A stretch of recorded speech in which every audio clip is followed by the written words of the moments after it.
The Trafficking Victims Protection Act of October 28th, 2000 is a law that passed that would prosecute traffickers and prosecute victims of trafficking. Yet 2 decades later, and this issue, monstrous issue, has only gotten worse and it has not gotten better.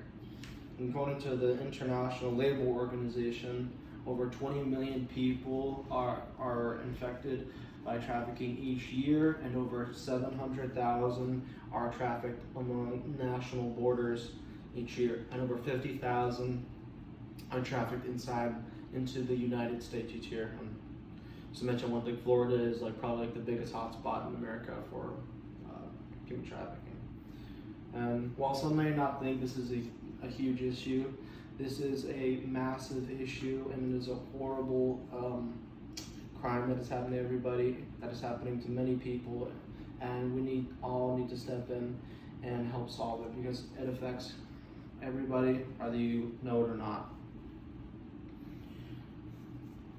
In order to better understand how we can help stop human trafficking, you need to know the different types of human trafficking.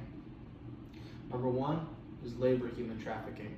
Labor human trafficking is the trafficking of somebody and forcing them to work in a slave labor type way without their consent or pay. Sex human trafficking is when somebody is forced to do commercial prostitution or just forceful sex without their will, and get abused in that way.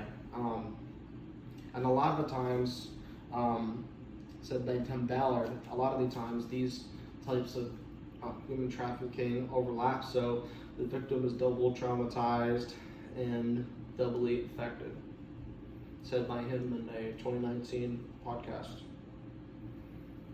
Even after learning what human trafficking is, there's still a lot of myths that we need to tell you, and we need to let you know what it really looks like.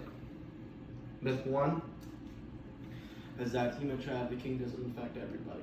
Human trafficking absolutely affects everybody from all ages and all backgrounds. It is all over the country. It is not only in a certain amount of areas. Number two is that human trafficking is only kidnapping or violence on the spot. This is completely false, as human trafficking, a lot of the times they have to gain trust with their victims before they lead them into this awful industry. Number three is that they don't know the traffickers. This is 100% false. A lot of the times the traffickers are family members, friends, and a significant other. And finally, human trafficking doesn't affect boys. This is far from the truth. Human trafficking affects boys as well, and particularly young men who are in the LGBTQ community are susceptible to sex trafficking as well. And over the past 15 years, the human trafficking for boys has gone up 5 times.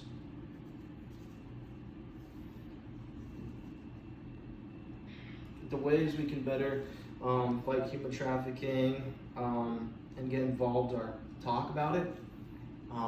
You really need to talk about it and spread awareness. It's a great way to do it.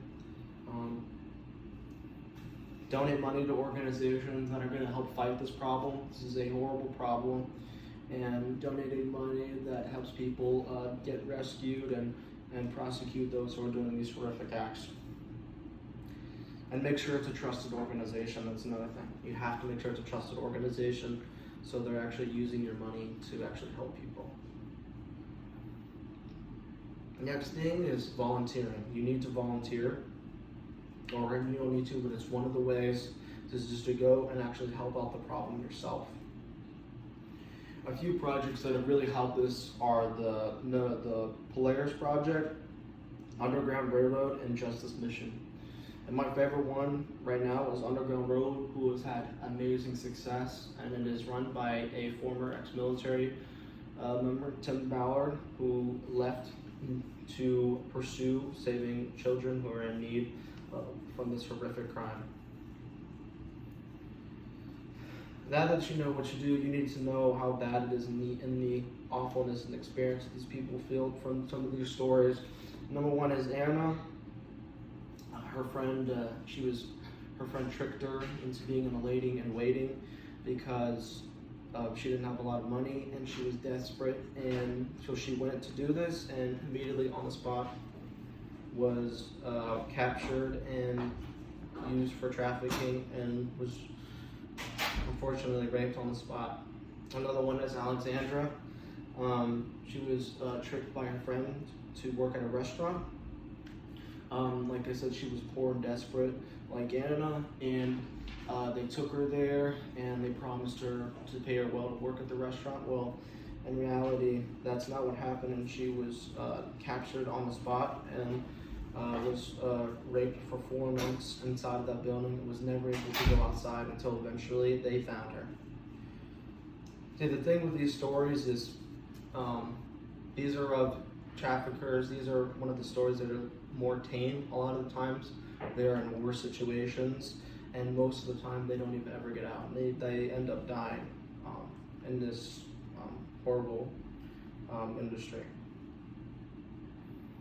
Next thing you should really be doing is become educated. So invite speakers to your school, to your church, to educate people on this topic, like I'm educating you all now, and to just spread awareness as well as another part of talking.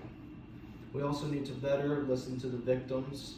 A lot of the times, these victims who are involved get arrested for prostitution because law enforcement isn't fully aware and prostitution is illegal, so they don't know that they've been forced into doing that. So we need to support them and better listen to them in any way we can help. Another thing you need to do is understand that these human traffickers know that what they're doing is wrong, even though they might make up excuses like it helps out the economy or for people it gives them work. They know that what they're doing is wrong and they need to be stopped. Human trafficking is a horrible evil that we all need to help stop. Anything you can do would be appreciated. It is, just imagine if your little sister or little brother or even your parents got involved and they were subject to these horrible crimes. Wouldn't you want everybody else to help find them? I know I would. Thank you.